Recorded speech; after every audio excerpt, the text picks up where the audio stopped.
Okay, levels are good. Per my Cool. perspective, per my specifications. Shall we start? Yeah. Sorry, I thought there was more to that question. Yeah. I can go ahead and introduce myself if you want me to. Yes. Okay, so this will be the proper start. Hi, everybody. Okay. So we're going to be doing a video collaboration with SMP Loops, or Loops FGC, if you might know him on either platform, Twitch or YouTube. And I guess I'll give a brief intro to you as well, from my perspective, because I first saw your content when I was figuring out how to play this game, actually, and I kept getting recommended your videos. So I was like, you know what? Let me look at this stuff. Let me look at their stuff. Sorry, and you had a nice vibe. It's like, this person's pretty chill. All right, cool. Let's learn some stuff. And I kept learning, and you reached out. And now we're like homies, which is dope. Yeah, it was super cool because we kind of connected on over Twitter because you were posting about your metrics, and I was like, hey, congratulations, you're doing so well. And you were like, congratulations, you're doing so well. We should talk sometime. Now here we are. It's beautiful. But yeah, I'm Loops. I make content over on YouTube. I'm trying to cover fighting games and trying to cover introductory topics to a wide array of different fighting games. My philosophy is in basically trying not to overwhelm new players as much as possible. So I try to take a broad topic and try to simplify it to its core parts and try to deliver just that in a very succinct sort of way. And another thing that I think kind of sets my content apart from other people at the moment is just trying to focus on positive mental framing and mental health. I think there's a lot of people sort of beating themselves up over their performance in Tekken or what have you right at the moment. So providing a positive environment for people to come and learn and to ask questions and not get mocked or shouted at or anything like that is a really, really big priority for me. Yes, that's huge. And it's so funny because your content is almost like a polar opposite to mine, which is to overwhelm, and and do the quite opposite of like, I'm going to give you so much information that you cannot possibly hold it all in your head. I'll try to explain it in a simple way, but I'm not purposely trying to overwhelm, but I want to give them everything at once and put it in context. It's interesting that you view us as being opposite because I don't view us as being opposite at all. Ooh, okay, tell me more. So I think you're right in that you often produce a very long form video that tries to cover a topic in as whole of a perspective as you can. But I view you as just like an extended cut of what I would do, right? Like your content isn't overwhelming in that there's like a bunch of jump cuts or a bunch of visuals or a bunch of gags or it's not like flashy or fast paced or overwhelming in that way. So I think your content is something sort of chill that you can have on and like maybe you're there for like 2.5 hours, but it's not, it might be overwhelming, but it's not stressful. Does that make sense? Yes. And I am going for that. Because when I play these games, I'm relaxing. This is my chill time. I'm just hanging out, Right. And it's sometimes funny when I talk to other folks about like what I do for fun. They're like, "Wait, you compete in video games and tournaments for fun? That's a good time for you?" And I'm like, "Yeah, no, I love it. It's so much fun. It's so relaxing." It is. I'm curious how you got started and everything. Because one of the questions that I had for you was about how you got started in VF. But I was thinking about that question more, and like Virtua Fighter, from my perspective, has always been like kind of a more niche game. It's like there are games that bubble to the surface, like your Smash Brothers, your Tekkens. Those are things that you get introduced to frequently when you're young. But how were you sort of introduced to VF and why VF specifically? Yeah. So I mean, I started VF back in the sorry. The Sony, it's not Sony, I can't get the word right. Saturn, the other S word. Saturn, Sega Saturn. At my friend's house, he had Virtua Fighter Remix, and then like a few weeks later, VF2 came out, and it looked so cool. It was hip, and the Kagemaru used ninjutsu as his fighting style. And I was that age, I was learning martial arts as well, and I was learning Koga Ryu ninjutsu, and a lot of the moves that Kage used were the moves that I was being taught to use too. So like in real life, so like I knew how to do those attacks in that game with my actual body. So I just gravitated toward that because it felt like martial arts. So that's what brought me to VF initially. Then what kept me there, because I played Street Fighter, I played Tekken, I played all of them and tried to get good at them. But it was hard because in that time frame, you didn't really have resources to learn that were like that good. But VF4 Evo did, and it had the best training mode ever. And that's how I learned how to actually dig in. And it's probably the main reason why I ended up digging into VF eventually, because it was the first game that explained to me how to play the game properly because of the tutorial system. That's actually super insightful, because I think nowadays we talk about fighting games as products and how much they need to improve and how much they have improved over the last couple of years. But one of the conversations that will come up is like a game like Under Night that comes out. It's got a very, very in-depth tutorial. Probably took a lot of time and a lot of resources to develop and stuff like that. And that's super valuable, but there will also be people on the other side, like, like people typically learn from like external resources. Whatever resource you make in the game might become outdated, or what have you. So it's interesting that you, somebody who not only played VF but played VM all the way up to its highest level, were introduced and were taught from the game itself, and then we're able to move on from that. Yeah, I think it's what VF4 system taught me, because it wasn't just teaching you how to play its game. Wait, music's louder than who? Which him? Which there's I'm she her and Loops is they them. There's no him here. But Mick, I'm guessing you mean it's Loops? Probably louder than me. Yeah. I can turn you up some more. I mean, you're hitting the peaks. Whatever. Sorry, we won't get bogged down in that. What VF4 Evo system also kind of taught you with the tutorial was like how mix-ups work. So like the system was also teaching you how to mix people up, what the options meant, Right.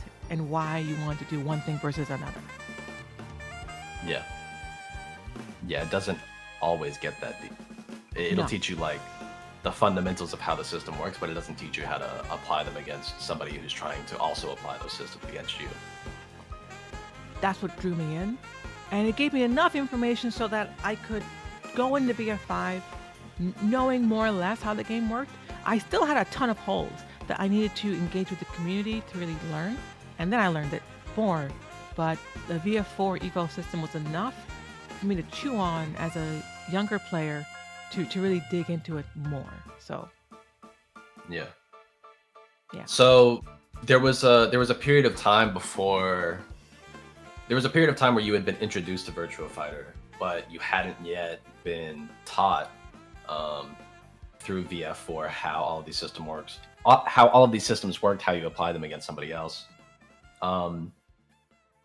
That's a period of time that I kind of think about in my own life as well, because there was a period of time where I started having an interest in fighting games, but had no talent or no mental for being able to break them down or comprehend them until I had a resource to teach me. Yeah. Do you kind of feel the same way? Yes, 100%. 100%. So my first experience, I'll just go into it a little bit. When Street Fighter 4 came out, I was super, super interested because I had been interested in fighting games for a long time, passively, but just they sort of described those as the dark ages. I think there was just less marketing, less hype around fighting games. So Street Fighter was supposed to be this really big return. And I picked it up, I bought it, but I was still in high school. I didn't know what, a local scene was. I certainly didn't know if there was one near me or anything like that. And the online was kind of bunk. So I remember I just tried to play Street Fighter 4 against my mom. I was able to convince her to play with me. Awesome. And she picked Zangief. And very quickly she learned that if she just pushed all 3 punch buttons, she would spin around and be invincible. And just the lariat had full like mid to upper body invincibility. And I had no idea what the fuck was going on. I was like, every button I try to push, I just lose. There's like not a single button that will beat this woman. And so I begged her, I was like, can you please drive me to the store? I need to get the Prima strategy guide so that I can learn about this game. And as I'm reading through it, maybe it was outdated, maybe it wasn't. But just understanding that the different buttons on the controller do different things, and there's a different reason to push each of them was mind-boggling to me. Because before that, the only media I had around competitive gaming was like Yu-Gi-Oh! And all of that is just like, just put your belief, just pick the cards you like, and then have your belief in the heart of the cards, and then you'll be delivered through to the end, right? It's not how games work at all. So, showing me that it was something that you could understand and become really good at was so exciting for me that it still excites me, like, to this day. Yeah, it's so like that period of time you're talking about where you're trying to figure out how do I. I apologize. I do have to run to the door real quick. I'm so sorry. Do it. I'll just speak while you're doing that thingamahoogie. And so like that period of time where you're good enough to beat your friend group, right? Your casual friend group, and you're deciding, you know what? I want to get better. I want to beat some people's asses because I want more challenge. So you go out to an event, you go to a tournament, or you go to back in my day, we had arcades still. And those arcades, you'd get bodied. And it was clear that you didn't understand some stuff about the game that you weren't learning. And you weren't going to learn from the game. And these guides, like I still have my old guides. For Street Fighter Anniversary Collection, I have that guide. I have Tekken 5 guide because I really tried to get good at that one. But it didn't have techniques like Korean backdash in it. Didn't explain that. It had frame data, but didn't tell you how to do certain movements. You're back. Yeah, sorry, I was just eavesdropping for a little bit. No. I was just trying to keep going while you were doing your thing, Mahoogie. And yeah, so like I think our content, like both of our content, is like trying to fill that gap. I know that's what my goal is to like, there's content for super beginners who are just starting to like figure out how to do things. And that content for people is much better now than it used to be. And then there's the next level of content where it's like, all right, you kind of know what's going on, but you might not know how to put these pieces together in a coherent way that leads to you reaching that next level. And that's hard. Yeah, it is really hard. I think you were sort of alluding to you reading different guides when you were coming up, like the Tekken guide, and it not explaining what Korean backdashing was. That experience, because I had a very similar experience, is part of what instructs the way that I make my videos. Yeah. So I've had a conversation with you where I talk about people who come to my comments and they're like, hey, you forgot to include this, this, and this, or even like mention this, this, and this. Mm-hmm. And like consciously, I've already made the decision not to mention this, this, and this. Because to me, part of the excitement with fighting games was always discovering something new about them. Yeah. And so it's like kind of my goal. Like if I'm going to make a video about movement, I'm going to include like most of what you need to know about movement to get started. But it's not my intent to teach you everything because I want you to be excited when you learn the next thing. Mm-hmm. You know what I mean? I wanted to be like, oh, I didn't even consider that this would be, because I think being able to preserve that in some way is just so vital for having like a forward momentum. It's part of the fun. That's a fascinating way to think of it. And, I haven't even thought of it that way before. I mainly don't go over everything because I don't know everything yet. Yeah, true. That's another big one. So I'm like learning with them. In VF, I do know most everything in that game, system-wise, but I don't in that game either. partly because the demand isn't really there, but other part because it's really hard to go over everything at once, because it's like certain techniques. Let me frame it differently. Certain techniques only make sense in the context of other choices. So if you're not aware of the other choices, then you won't know why it's really good to do this one other thing that's kind of niche, but is very useful. And I haven't figured out how to explain that in a way that is comprehensible in Virtua Fighter, because it seems to confuse people. I just haven't figured out how to do that yet. That's fair. Man, I had a thought on that. I need to start taking notes. I'm so bad at like having a thought and then forgetting it by the time it's my turn to speak. I apologize. It'll come back to you.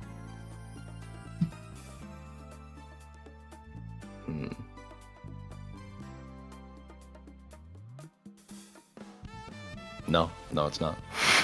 It'll come back to you while we're talking about something else. And then you're like, oh, yes, yeah. exactly. There it is. Exactly. Okay. I'm just gonna switch over to one of the other topics that we brought about. I mentioned that my viewers talk about nerves all of the time, both playing ranked and in playing in bracket. And I think that those are two very different experiences, because I notice I play ranked all the time. I don't play in brackets very, very often, mostly because of the time commitment. It's hard for me to sit still and commit to a single thing for that period of time. But I usually talk about just experience in both of those realms, because for myself now, playing ranked for however many hours a day is just not stressful at all. Yeah. Could be irritating from time to time, but there's a difference between stress and like frustration. What are your thoughts regarding stress in both realms? Do you have anything additional to contribute to it? I have one additional thing, but curious to hear your thoughts first. I have a couple. I think of stress in like a fighting game as a spectrum. There are different levels of stress. And some players get really stressed out just playing a strong opponent, period. That by itself is stressful for them. Other folks, so even like a player match or like a non-ranked match will stress somebody out if the level between the two opponents is like really large. There's value to getting used to that kind of pressure. There's also folks who get stressed out when they play on stream, and they find that really stressful. Then I guess this is kind of like their spectrum. Like the least pressure is playing off stream, no one's seeing you, and you're playing with your friend offline. Next level would be, and we'll say offline and online, like you and your friend are about the same. Maybe online is a little more stressful for you potentially, or maybe in person is, depending on like what gets you anxious. The next level, no, we'll say offline is the least stressful, because like you can be in your PJs, you can be wearing whatever you want, no one can see you, and you can do whatever you want. So that's the least stressful. Offline, together, a little more stressful, but still not ranked, not tournament. Then the next level might be like you're playing on somebody else's stream who's live. Next level of stress, because now everyone is watching you. You might be worried about how people are judging your play based off of that. Then the next level up is playing on your own stream. So not only are people watching you play, and there are people who are watching specifically you play, and they're seeing everything you're doing that's wrong, or good too, but also wrong. And they might be saying things in the chat about your play that might stress you out as well. So there's more to manage there. Then the next tier up is tournament. Maybe an online tournament is probably least stressful, because again, you're offline. You can be in your PJs playing, or like have food in front of you, or whatever you want to be comfortable. Then on offline tournament, most stressful. And there are 2 tiers, or 3 tiers really. The first tier is pools, off stream, lowest level of pressure. The next one above that is pools on stream. And then, top whatever. But above that, then you have, this was new to me. I didn't really think about this before. I experienced it last year, Combo Breaker 2023. is day 2. If you make top 8, you have to play the next day.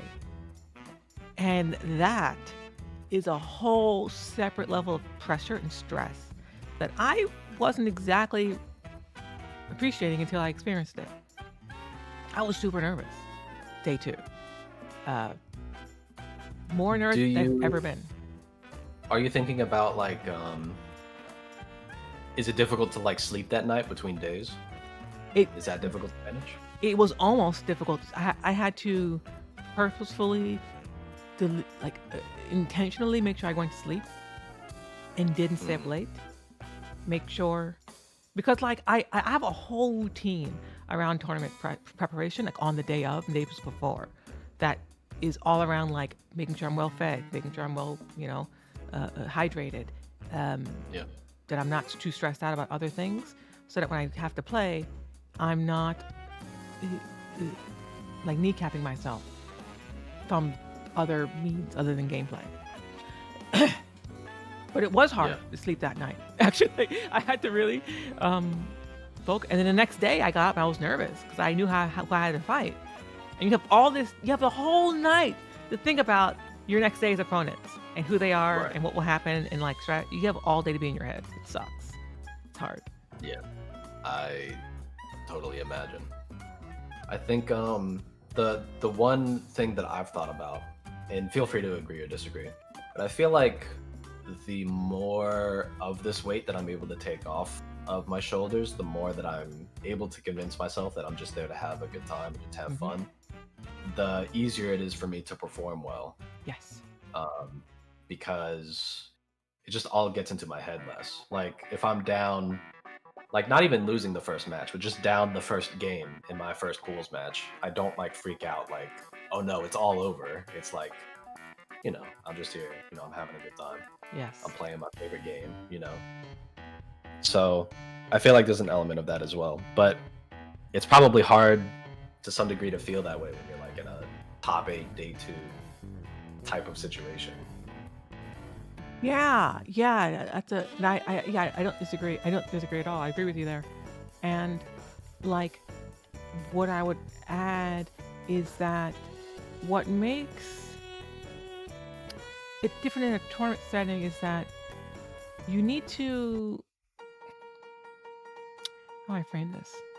It's one thing when you're in a top 8 for the first time and like no one knows who you are, no one expects anything of you. Or you're like mid-level and you're in the tournament for the first time and no one really expects anything of you. Those are the most relaxing, easiest to manage situations, tournament-wise, when you get to the higher pressure. Once, and it's easy to hold the mentality of I'm just here to have fun. I'm just here to see how good I can be and see how well I can play, which is what I did most of the time. But then once I started like consistently winning events, the pressure moves off of internally, but becomes external. So other folks will be like, "Oh, you're gonna win this totally easy. Like you should be fine. Like you're totally gonna win this," and that's a trap that you can fall into as a player too. To say, "Oh yeah, I'm totally gonna win this. I don't need to focus. I don't need to try hard." I did this once. My worst performance ever was 13th place in like the last 2013, I think it was, or 2017. I forget. It was one of the NYGs that was offline. I played very poorly that year because I was too complacent against a player who I beat consistently and had earlier that day. But for some reason in bracket, I couldn't adapt to them quickly enough. And they beat me. And I got eliminated from the tournament, like at 13th place, the lowest placing I've ever gotten in in a VF tournament. And that really changed my approach, where I said, okay, I don't care how weak my opponent is on paper. I will take every opponent I'm facing completely, utterly seriously, and never let up on them in a tournament. Because if I don't, I can lose. And I'll be very upset about my performance if that happens. So the goal for me isn't to win. It's to not disappoint myself in my performance. As long as I tried my best, I played the best I could in that moment, I can walk away from any event feeling satisfied. That's Yeah. how I try to manage the pressure when people expect me to win. Yeah, that's interesting. I think there are very few of us in the FGC that have progressed to that point where they start getting external pressure from other people to perform well. I've definitely seen it take a really big toll on professionals, even in other spaces on Twitter. Just because, I mean, that's a space where everybody can kind of share their own individual thoughts. So when you're stressed or upset with your performance, that's frequently where people go. But yeah, I can totally imagine the external pressure. I'm not sure how I would manage that. Because I think to your point, you know, one of the things that stresses me out the most is performing on stream. I even notice stress before booting up my own streams, even though it's like, it's a safe space, it's my environment, like whatever, you know, goes wrong, I can correct it, whatever. But even there, I get stressed out. So definitely feel stressed playing at like a major on stream or anything like that. But I think another thing, the way that you phrased that, I think is really important. Being able to walk away proud of how you played. That's also something I talked about, where I talked about, you know, my making it to purple rank recently wasn't the achievement. The achievement was getting there with a playstyle that I was proud of. Because there was any number of ways that I could have gotten it. But being able to do so with like something that you approve of and that you think is solid and is good is, I think that's the important part. So yeah, I think kind of like you're saying, being able to stay within yourself and confident within yourself, probably super, super important in that regard. Yeah, and it makes it so that it doesn't matter anymore what Right. happens in the game. It's like, it's freeing. And, you know, most players may not have that external pressure of like other people expecting you to win something or to beat somebody. And to be fair, you may yourself expect to win as well. Like, you may internally be like, yeah, I think I can totally beat this person. So it's totally, and I think a lot of people can resonate with that experience of expecting to beat somebody because you think you're better than them, and you might be, but it's dangerous to ever assume one will beat another player in a tournament, ever, because you can always lose. I think my first major experience was very humbling. I don't know about yours, but you know, there was a period of time where I was like, oh, you know, like I'm doing okay in ranked. I'm like platinum, whatever. You know, when I go to this event, I've seen the charts. Platinum means that I'm in the top 30 percentile. I'm sure that I'll at least get out of my pools when I go to majors. And what you don't realize is that the people that are willing to like pay a bunch of money for a hotel to like fly out to another state and like play an event for multiple days, that's like the top 5% of players in general. So being, you know, okay is not, it doesn't work out for you. You know what I mean? Yeah. So it's very humbling, and it requires like a really big perspective shift. But yeah, I think to some degree, you want to pursue an outcome. You want to like put forth everything that you can to achieve whatever your outcome is, but you also need to be detached from that outcome in some way. You can't approach a tournament like, I deserve this. I've worked hard for the past X months. This is my event. You know, I think that's really dangerous. Yeah, you deserve nothing. Yeah, that exactly, video, yeah. I kind of said to people in one of mine, like, you deserve nothing. You're trash. Like, and like that is partly what I tell myself whenever I'm starting to feel like I expect to win an event or a fight. I'm like, no. Every time you fight, you have to earn it. Every single time. You have to earn your opponent's respect. I have to earn their respect. And they have to earn mine, too. It's a constant re-establishing of respect within the game. And I found that is really helpful outside of tournaments, too. Because, like, you know, the people I play against in tournaments, I typically trained against, too. So I already knew these folks, right? I often know them already. We're generally homies. So when I'm training against them or training against a player who I would typically lose to, or player who will typically lose to me, a thing I've noticed mentally I had to kind of break out of was I can't beat this person, or so and so's better than me, so I should expect to lose. Uh, there's a time where, yes, that's valid. Like, you should expect to lose. And the goal shouldn't be to win, it should be to play better, to play in a way that's more efficient, that you lose not as badly over time. But there is a time where you need to shift from I expect to lose to I can beat this person. It may be hard, but I can do it. And that there's a mental block I've seen players have when they fight against me, actually, which I in a tournament setting can kind of lean on. But in casuals, I don't like to. But in tournaments, I totally lean on that, which is that fear of a player who's stronger than, and you know they're stronger than you. You can't let them intimidate you. You really can't let any player be given respect in the game. You know, not as a person. People deserve respect. Yeah, of course. Yeah. As a competitor, no one gets your respect. They have to earn it every single time. And so do you too. So like it's a dual process. I find that helps my anxiety as well when I'm fighting other strong players. That might be too cerebral or like too abstract maybe, but no, you're good. Okay. I mean, one thing that I was thinking about just there was sometimes people also go into their bracket expecting respect from everybody. Yeah. So you're talking about the issue of giving respect to people when they haven't deserved it. Some people also go into brackets expecting like everything to be above board. Yeah.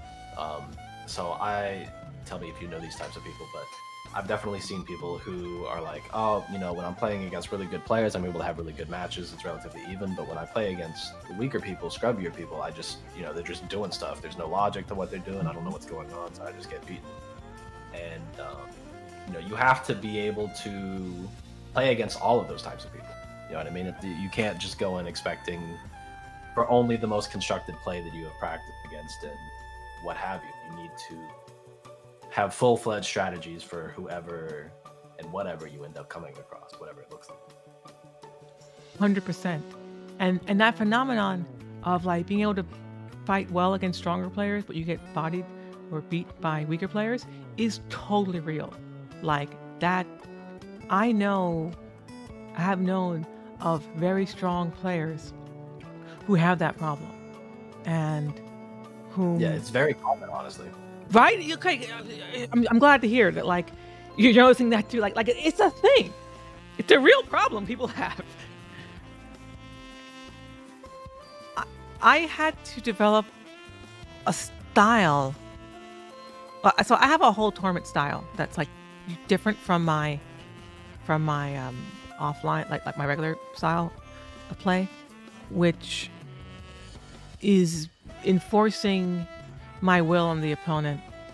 I have like a layer 1, which is very aggressive. And if my opponent's reads are impossible for me to make because they're playing too randomly, I have a style that's super safe that will let them kill themselves. And against that kind of a player, you basically are not allowed to make reads. You have to just play solid. And you have to play fundamentally sound and be clean. If you're not, you're going to lose, potentially. For sure. Yeah. Do you find that you sort of walk the other player there? Like you started like a level 1, and then once they earned your respect there, then we can move on to the level 2. And once you've shown me that we can play there, then we can move. Yeah. And or do you feel like that approach is potentially too slow for like a 2 out of 3 style of bracket? Well, that process has to happen in round 1. So you have to go through the entire cycle in the first round, in a first or 2. You don't have rounds to die on with that. So I often will start safe and will give them the respect that allows me to still pressure them. And then also I typically watch players play before I fight them. So I kind of know already kind of what kind of player I'm dealing with. Unless you're brand spanking new in Virtua Fighter, But if you're brand spanking new in Virtua Fighter, I can also just roll over you because I know how to do that in that game if I want to. So I scout my opponents out in bracket and I watch all of their sets. I look at the bracket before it's time for me to fight. I look at who I have to fight, who I think I'll probably have to fight, and I make sure to watch players who I don't know nothing about, or whom I am concerned about, or who might have gotten stronger and I'm not sure how strong they are anymore. And then the fourth problem I have that's unique to my character is Eileen is my main in Virtual Fighter. She's super weak because if I'm ever wrong on like a small read, she just explodes because she takes a lot of damage. And so I'm not just checking to see how much respect I give you. I'm also checking to see how much do you know about my character, because if you don't know anything about my character, then your decisions will make no sense and I'll die. So I have to figure out very quickly, how much do you know, how much do you not know, which means which mix-ups am I allowed to use versus you. I gotta figure all that out in the first round. That's interesting that you acknowledge like somebody not knowing about your character actually makes it more dangerous for you sometimes, because again, what we're talking about is again respect, right? Yes. They don't respect the options that you might potentially have because they don't know about them. Yes. Yeah. Okay. That makes a lot of sense. That's what makes new players or like random quote unquote players terrifying to stronger players who don't take that into account. They forget. Yeah. Folks don't know. They're not going to respect you. They don't know. Why would they respect you if they didn't know? Yeah, I think that's also interesting because I come from a background of playing like a bunch of anime games and a bunch of 3v3 fighters like Marvel and whatnot. And those are very like centralizing games where like we play neutral once, maybe twice, and then the rest of the game is about me trying to make you play as little as possible. Mm-hmm. So there isn't really a threat of like somebody who doesn't know what they're doing not respecting my option and then getting blown up for it. If they don't know what they're doing, then I've already won the match. Right. In a way. So slightly slower games like a Virtua Fighter or like a Tekken. I don't even know if that really happens in Tekken. I'm not sure. Well, no, it does. It does. I think my perspective is off. Because I definitely have viewers who talk about getting blown up by just random. Yeah. Yeah, you can totally blow people up in those 3D games. I think what makes, like, as I'm playing Tekken more and more, VF is changing its way a lot too. VF5 is very different than 4 in that, like, every character kind of explodes in VF. You basically die after 2 good combos, maybe 3 combos that are like medium size, and a couple of interactions in neutral that you lose. In Tekken, it feels like you can die in 2 combos that are like big, or like a ton of small interactions. But if you play really well, you'll have a lot of those little small interactions. Right. In VF, even if you play well, most of the game is going to be in those small interactions. So you have more opportunities to be wrong and not die immediately if you are able to hedge your bet appropriately. Right. That kind of leads me into another question that I had written down, which was about information surrounding the new Virtua Fighter coming out.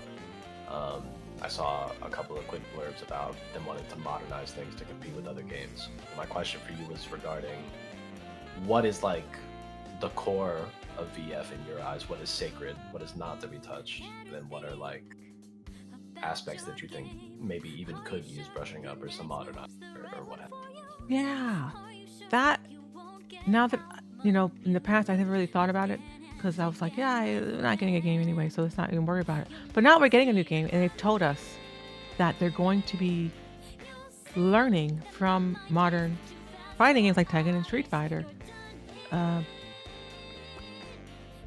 To me, the core of VF are the mix-ups.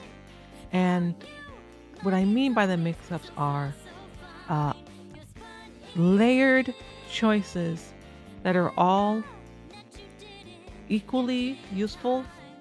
Maybe some are more useful than others at certain times, but you always have many ways to slip out of anything your opponent's doing at all times, so long as you're good enough.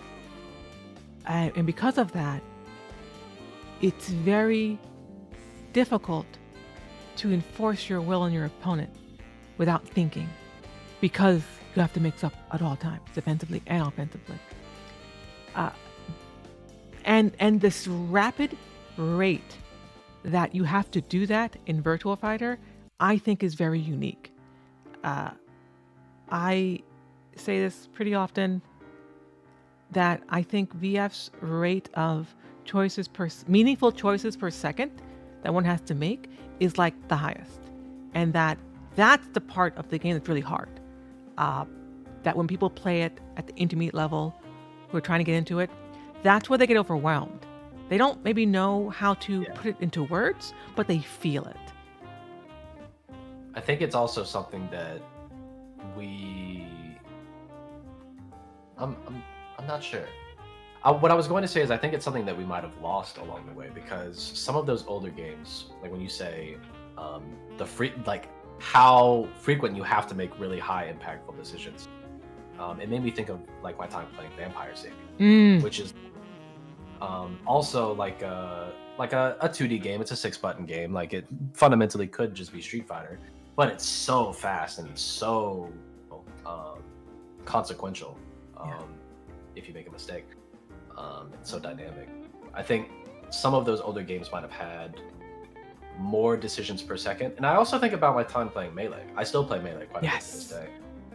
And that's another game where, like, offensively or defensively, whether you're playing neutral or whether you're literally in the middle of a combo, both players are both interacting a ton at all times. And now I do think there maybe are more games where, like, we play neutral for a bit and then I put you into a situation and then that situation leads to another situation. It's like the 3 mistakes that I made this round rather than like the 7 mistakes that I made back to back to back to back to back. You know what I mean? So I think that's really interesting. Yes, I 100% agree. Melee, I never got that good at Melee because I couldn't wave dash. I didn't know that was a thing till I became a grown-ass woman. But I was playing it in college a lot. Like, I used to just play it at every, dormitory I could find and just try to body folk with my Sheik and Marth, whom I didn't know were top tiers, but I guess I just found them to be good and kept playing them. Yeah, the future fighting game players always gravitate to the top tiers anyway. There's something in them that just knows this character is not fair. It's true. You're like, this character's kind of busted. Let me use this character. Eileen was top tier in her game that I picked her up in first 2. She became low tier in the latest version because they just nerfed her to the dirt because they couldn't figure out how to balance her properly. So they just said, we're just going to kill you. But where was she introduced? VF5 Vanilla. Okay, got it. So version R brought in VF5R, which was like midway through the life cycle, it brought in Jean and brought back Taka. And then Final Showdown came out in like 2012, 2013, I think, or around that time frame. That's the very, very first version of that game. Eileen was still really super strong. And then there was a couple of revisions. I think there were 3 revisions of it, balance-wise. And then the 3rd revision, they said, fuck you, Eileen. We want you to die. And made her much weaker, to my great displeasure. But it's fine. And we take that personally. I do. That's an attack on me. Yeah, why'd you have to do it with my girl? Why? Man. Yeah, I'm interested to play some VF with you at some point. Yes. Virtua Fighter was like a game that I always saw on the shelf at Blockbuster. Remember Blockbuster?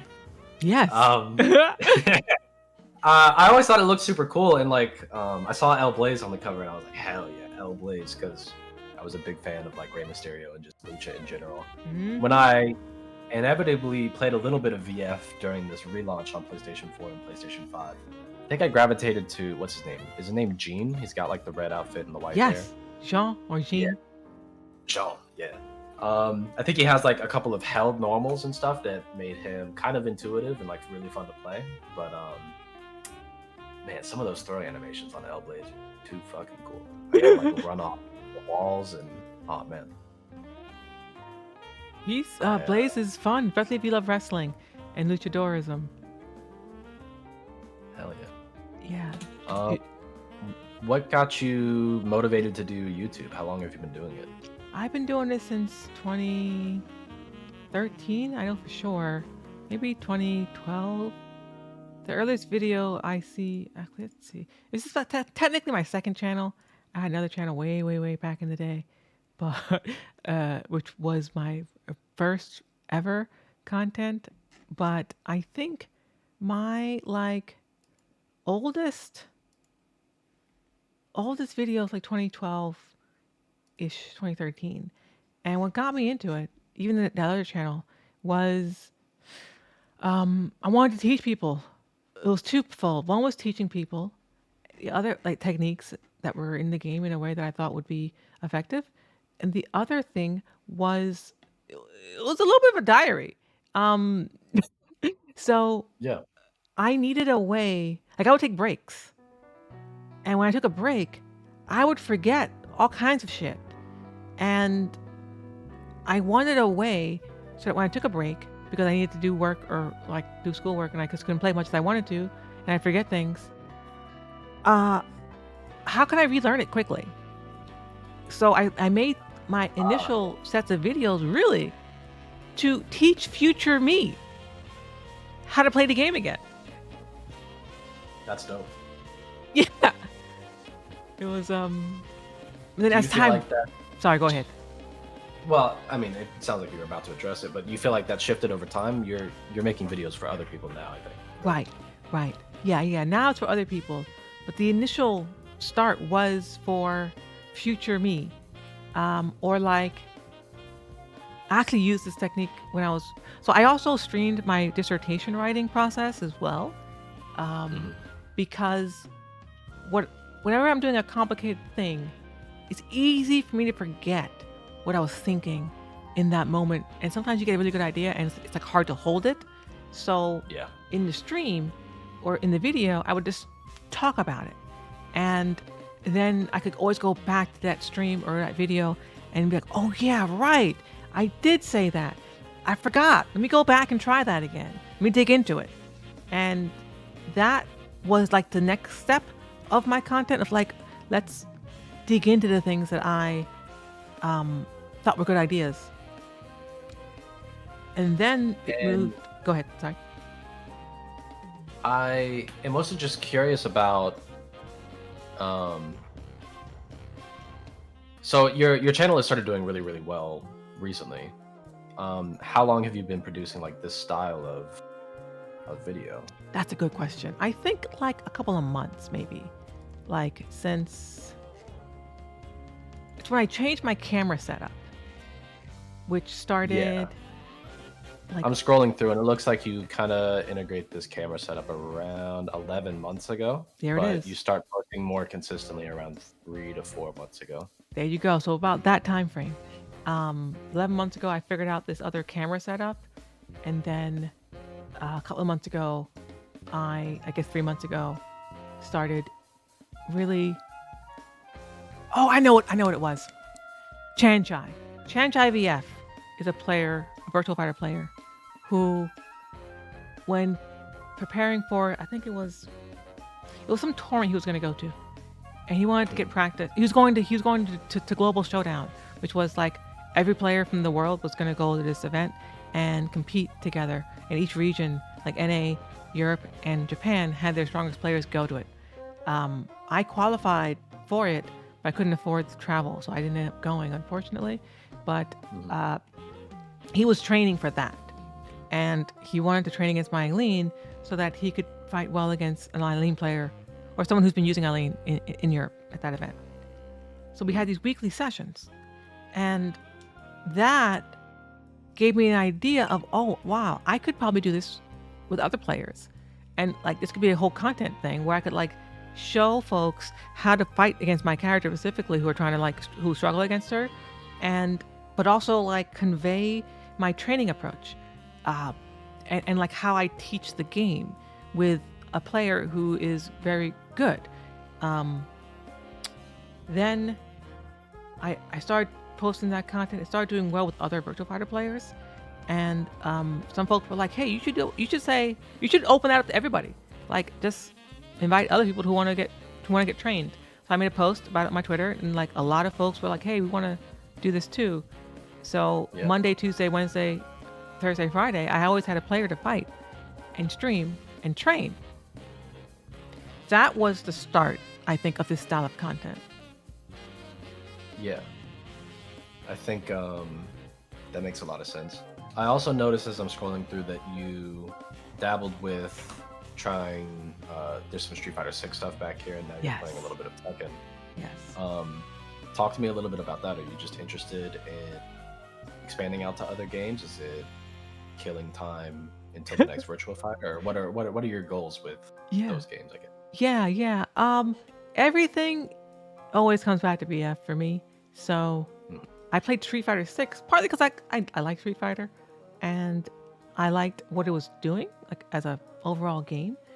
So I wanted to get into it and say, okay, well, how good can I get at this? And I gave it 3 months of like dedicated, like I'm just gonna play this one game, and like forget about VF for a while because it's so different. I had to really dedicate to it.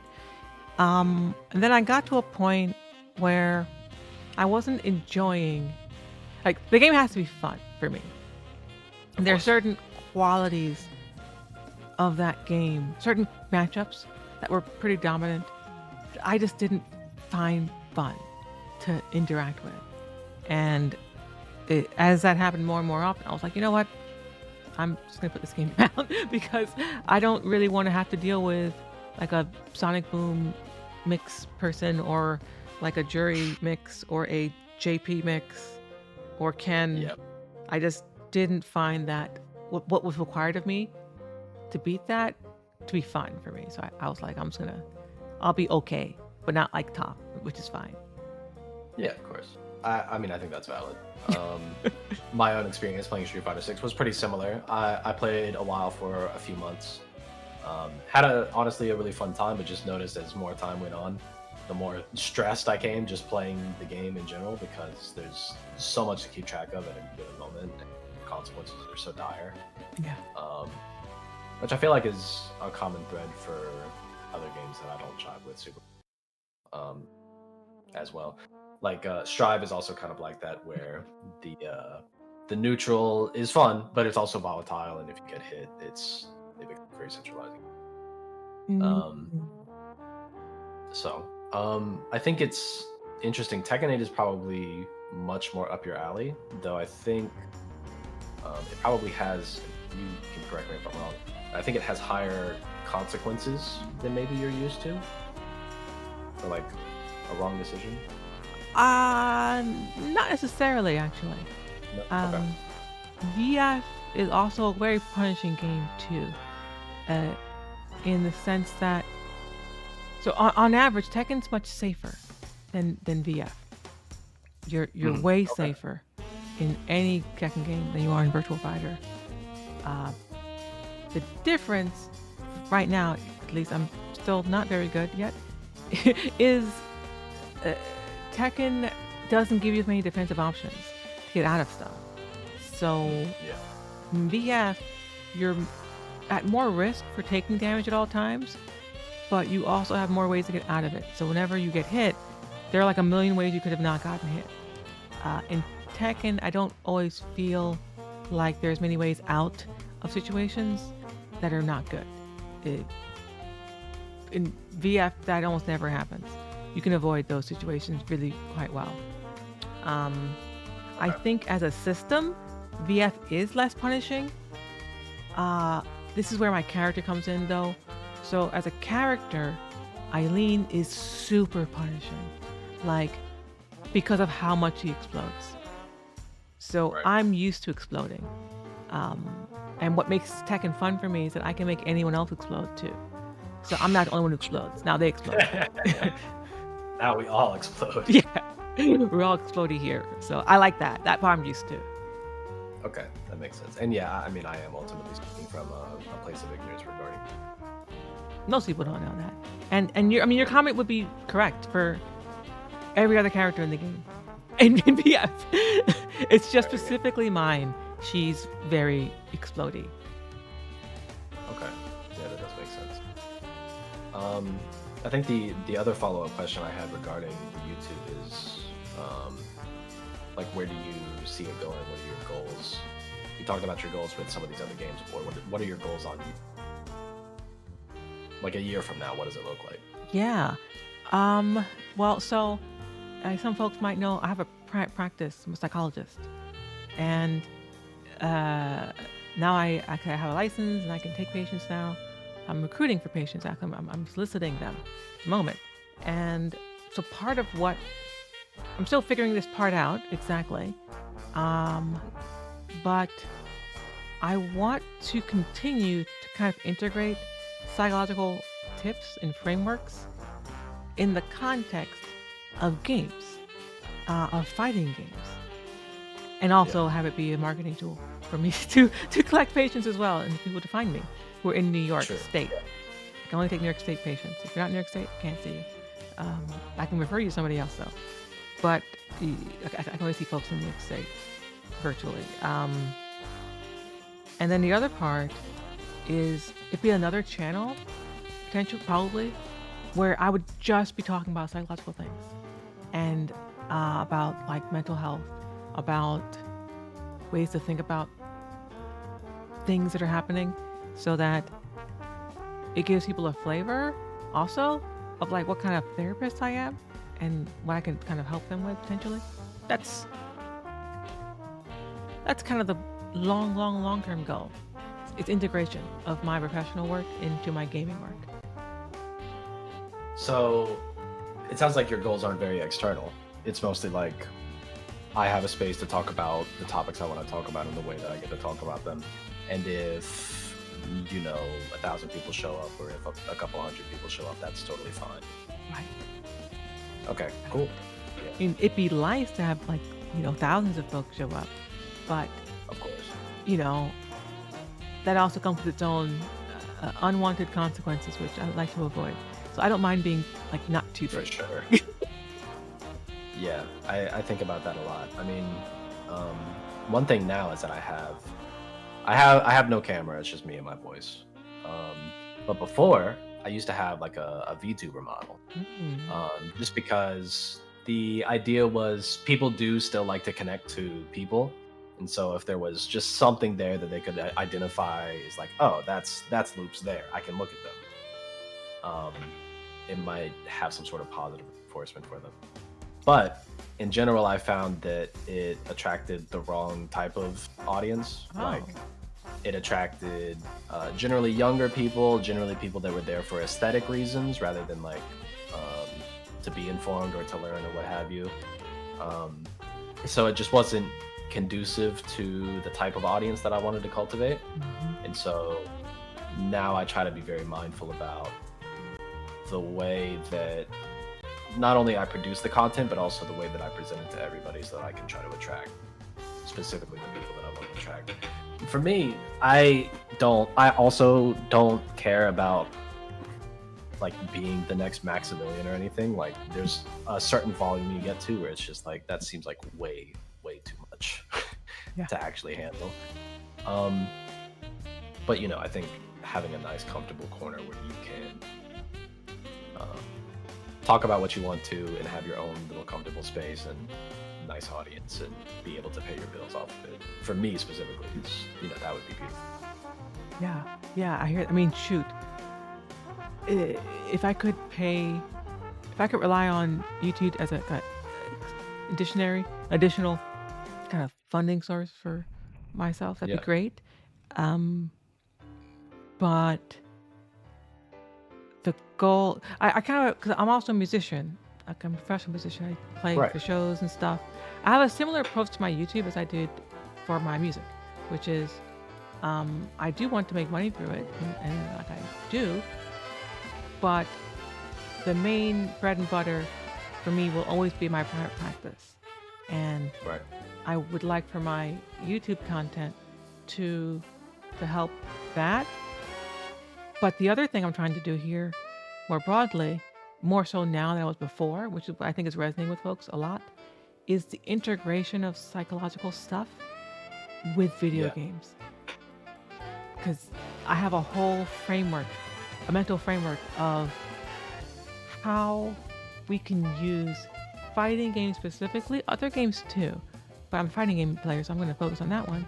Uh, how we can use these to improve our mental health. Um, Yeah. I think there's a lot of similarities in what you have to do and confront when you're trying to get good at a fighting game, to what one goes through when they're in psychotherapy. Um, it's not exactly the same, but there are enough similarities that I think it could help make therapy not as scary for folks and give it more accessibility to folks who might Yeah. benefit from it or already be thinking this way. Yeah.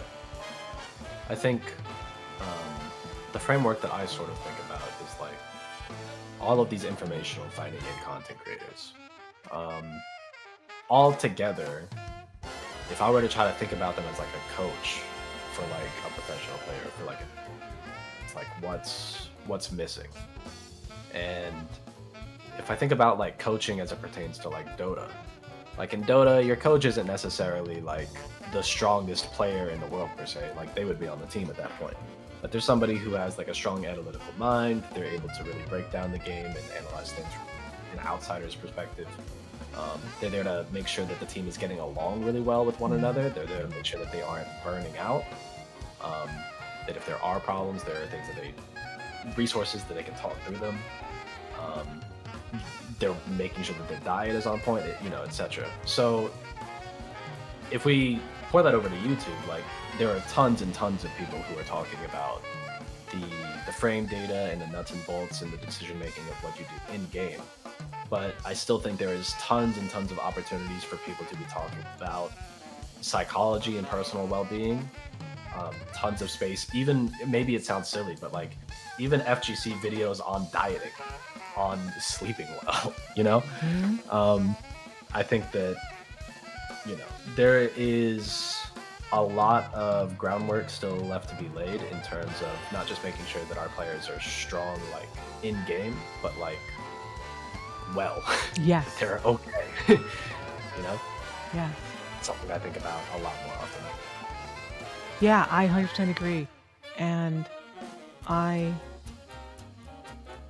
think about future content and the directions. I would love to go that direction too. Like I would love to be a coach for somebody, or like a team, or like an esports team who's trying to like figure out, like I do consulting too. And like I would consult with a esports organization and see, okay, well, how can you make your players, be better? Not just in the game, but also just generally well-being wise, be better. So that if you need to have a metric so that they could likely play better as well, because if you're better, everything you do becomes better. But Exactly.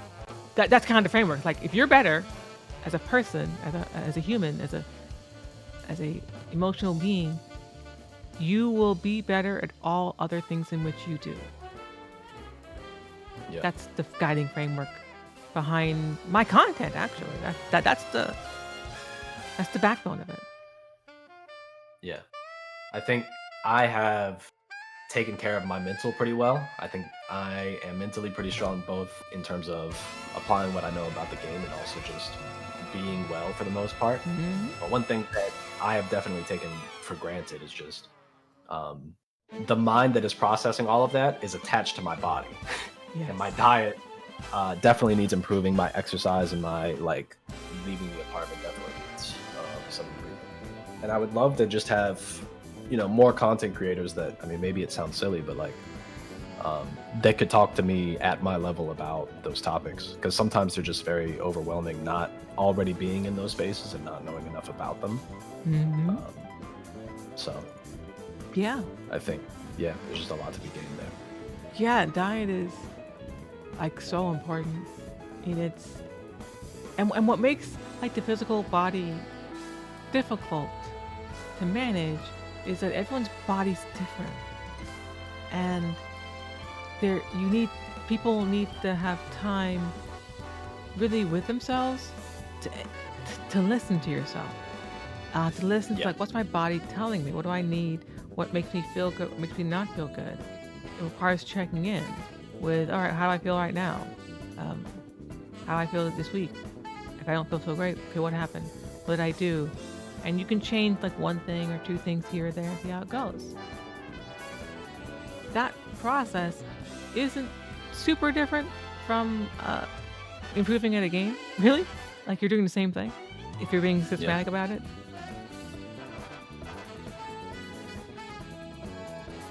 Sorry, I was just affirming what you were saying. Oh yeah. No, I thought you wanted to say something else. No, sorry. So like, yeah, I've never really talked about diet on my stream before. I've just talked about like making sure you're well fed for a tournament situation. I've never really talked about sleep either, outside the context of a tournament and making sure you're well rested. Like the week before you're competing, there's, I guess most of my content that I've ever talked about mental stuff, more specifically, has been just around performance and like how do you optimize your performance around like a tournament day so that you kind of peak at that event. Because you can't really stay there for like forever because you have to really do a lot of other things that might take away from other parts of your life a little bit, like making sure you get like 8 hours of plus sleep for like a week beforehand, making sure your hands are well rested and aren't gonna like blow out on you the day of, managing whatever anxiety might be going on in your life and stressors. Like you want to have all that kind of tucked away so when you're on the stage that day you're more present for the fight. I notice when you talk and when other content creators talk, usually they speak from a framework that assumes the person that you're talking to wants to be at the highest level possible. Yes. Do you feel like that is I'm trying to think of how I want to phrase it. Is that the only audience that you're really interested in talking to? That's a fantastic question. No, it isn't actually. I suppose I guess I have the assumption that those are the folks who would be attracted to my content, because like that kind of improvement is so much a focus of everything I kind of produce, which is like improving and getting better, and like how do you do that? But on top of that, which maybe I don't talk about as much and could, is this is something I learned as a musician too, which is that like just because you're not where you want to be in skill wise doesn't mean when you are is not bad. I mean it's bad. Like you can be great and still not be where you want to be at the end of the day. And what's important for your health mentally is to be happy where you are, be content with it, and if your goal is to get to a higher level, then you still need to push, but you may never get there. Right. And you have to be okay with that. I just think about, and this is not a critique of your content at all. No. But I totally think about the type of person who like works a full-time job. Maybe they have a kid. They bought Tekken because they're interested in Tekken. They want to learn more about the game. But they're under no preconceptions. They currently don't even have a desire to go to a major, let alone win one. They just would still like content that is about experiencing the game in a healthier way. Because you know as well as I do that it doesn't matter how casually you take it, you can throw an arcade stick. There's the people who are not competitive that are totally able to get angry. Yeah. And so those are people that I think about when I create content, and I was just curious if you also think about them with your own content. I haven't. Not explicitly. I think partly because like I've always had a full-time, I mean, I consider being a student the way I was, like a doctoral student, master's student, like full-time, even a college student, yeah. Yeah, I would too. I get that. So all of my real development as a player has happened in the context of not having a lot of time to play. So I think, and I haven't really thought about this explicitly, but implicitly, I'm communicating or trying to communicate that, like, it doesn't matter what your context is. If you optimize your time that you do have to be efficient and focus on the right things, if your goal is to get really good, then you can. It might be a little harder, might take longer, but you can get better faster with more focused, optimized practice. You don't get the luxury of just playing a ton of games because you don't have a ton of games to play because your time is limited. Yeah, I do think that that is an uplifting perspective and definitely worth telling people that if your goal is to get incredibly good, it doesn't matter that you're busy with other stuff. You can still tackle it a few bites at a time. Just keep fighting. I just also think there are people that just sincerely don't care. Yes. Don't want to win it. Yes. And I also think, and this isn't really an extension upon this, it's an entirely separate conversation, but one thing I've noticed, and I'm glad that they're starting to notice, is quote unquote professional players are beginning to care less and less about consistent wins, because I think in these past 5 years, we have learned more that that is not the way that you can maintain a sustainable income off of fighting games. I think there was an era when I was first getting into it. I remember EG had a really strong roster. There was K-Brad, Justin Wong. I think Flo was there for a period of time, but PR Balrog, Ricky Ortiz, right? Really, really strong roster. And then eventually it floundered because, as all orgs in this space kind of do, they realized that paying somebody who's really good and then them getting on stream twice a month is not really sustainable. I can't pay this person a full-time wage to do this. So now I think a lot of the really big successful fighting game players are, Punk is making content, Justin Wong makes content, the commentators all make their own content, and that has been an avenue towards much more sustainable living. And I think if you are able to generate that full-time income off of content like that, it frees you up to be able to practice a little bit more. Right. In a way, because it's your full-time job to just talk about these games at that point. So yeah, I agree. Yeah, content has become the way for a lot of players, and the ones who are able to make that shift, or who made that shift, a lot of it happened during COVID. No, probably not. And wouldn't necessarily advise folks to go with that approach unless they are already really successful and it's working out for them, like Max. But Max had a side gig too, until he really blew up. Mm. Oh yeah. You definitely have to be able to support yourself. Yeah. It's about what kind of lifestyle do you want at the end of the day? How much comfort financially do you want to have? Everyone has to figure that out for themselves, what their level is. For sure. I think another thing that I wanted to ask you about was, and this was the most vague question I had on here, but the question about just being a woman in the FGC, because frankly, none of the women that I know are interested in fighting games, and it's even rare that I get to talk to somebody who competes at that incredibly high level. What is that experience sort of like? Yeah, it is definitely different. And at offline events, there are a lot of us at offline events. Online, not so much, for a bunch of reasons. I have we get harassed a lot, basically, online. People can be real jerks, but offline, most of those jerks are cowards and don't do anything. which is great. True. So, and are typically intimidated by us. So they like, we don't get approached nearly as often as you might imagine based on how often we get approached online.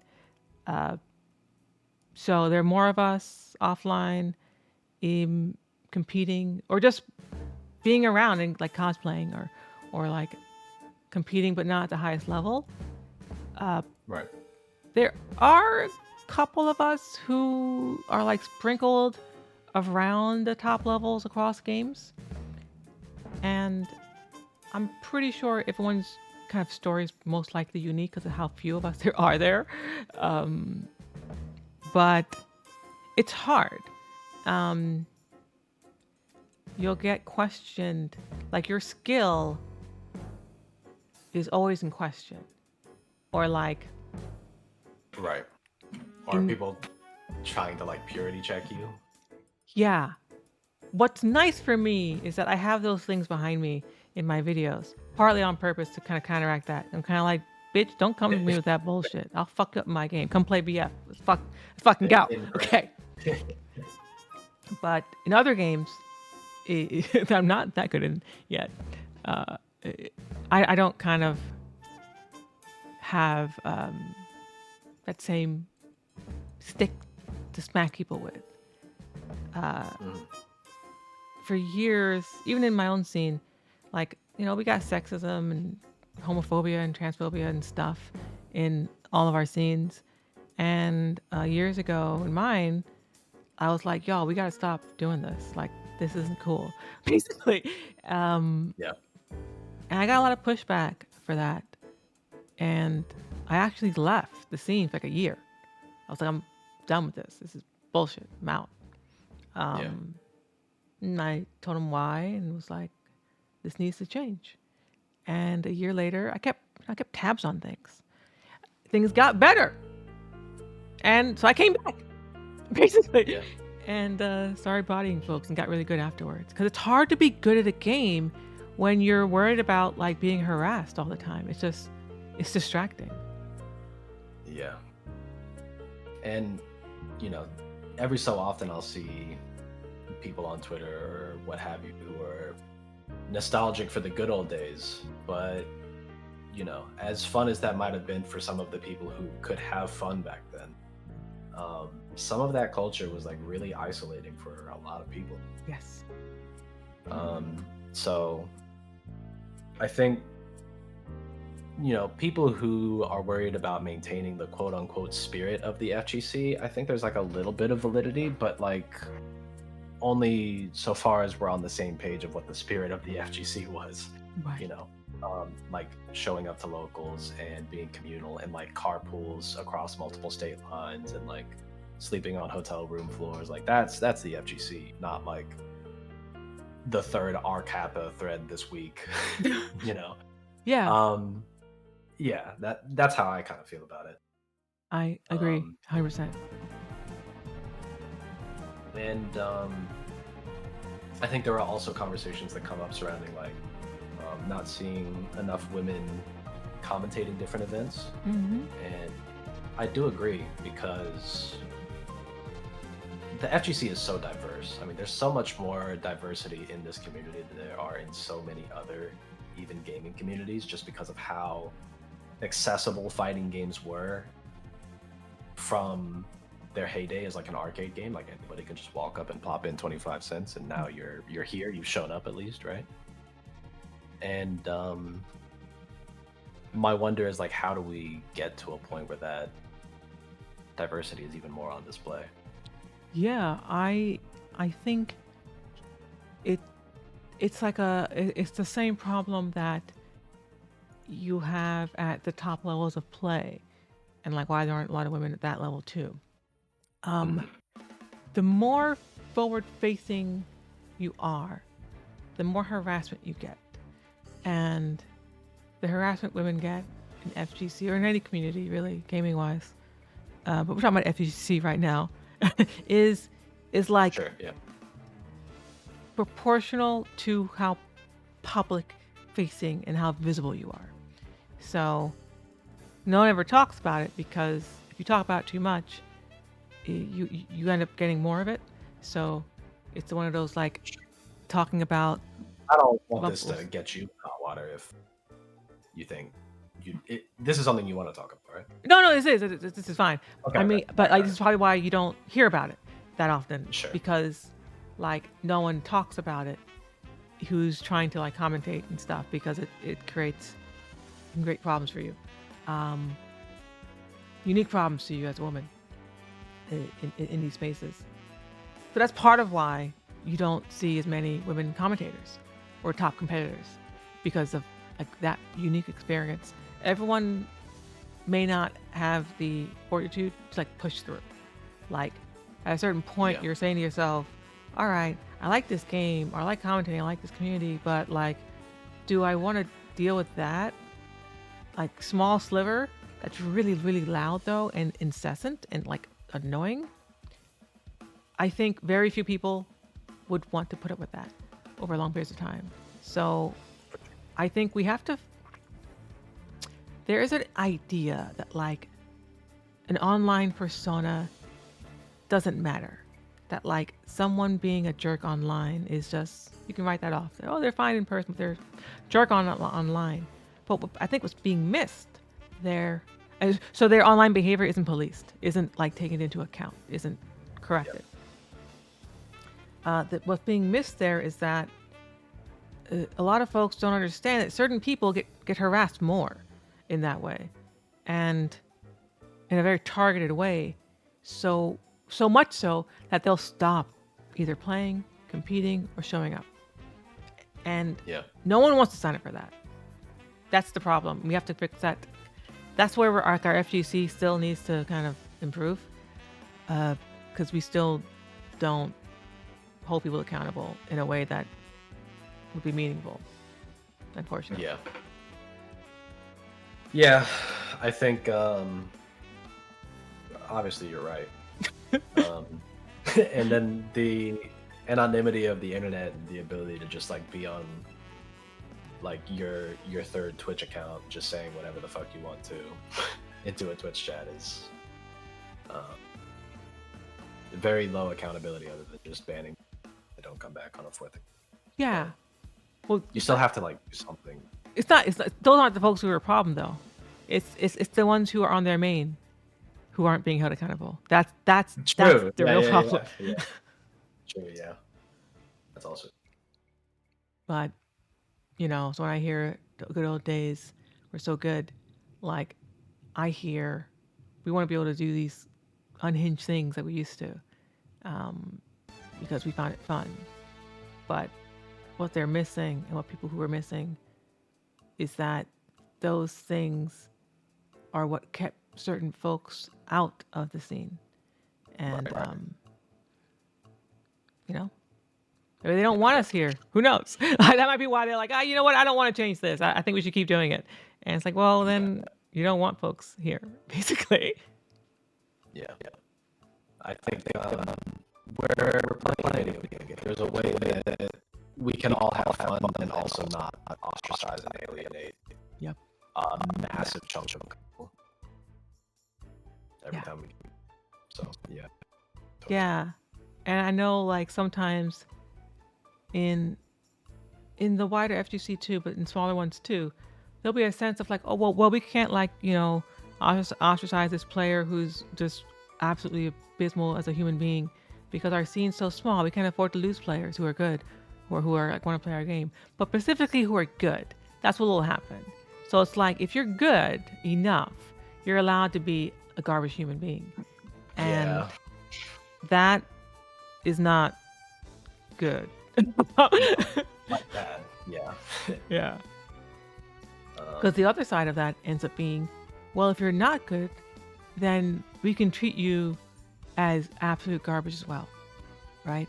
So respect and value is given to players based on how strong they are at the game, which is sometimes nice, but it can also be really toxic. Yeah.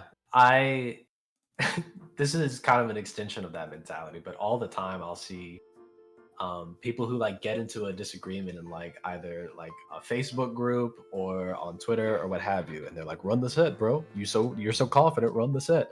Like that would prove whichever argument they're currently having. Yeah, I don't know. It feels like a bunch of dick waving around. Yes. Without Yes. any actual substance. I've run the set a couple of times. I can tell you, does not change anything. You can beat their ass many times, they'll still. Yeah. Yeah, they don't even abide by their own logic. So it's just, you're right. Yeah. Okay. I have officially run out of questions, and I kind of have to use the restroom. As do I, actually. All right. Why don't we take like 15 minutes, and when we come back, if you have questions for me, I'm down to answer them. If you want to play some Virtua Fighter, talk to me about that. Sounds I'm good. down for that too. And if you want to call it, I'm also good with that. I'm going to put my getting started thing on while we both take a 5-minute break, and then we'll figure it out. Mute. Let's see.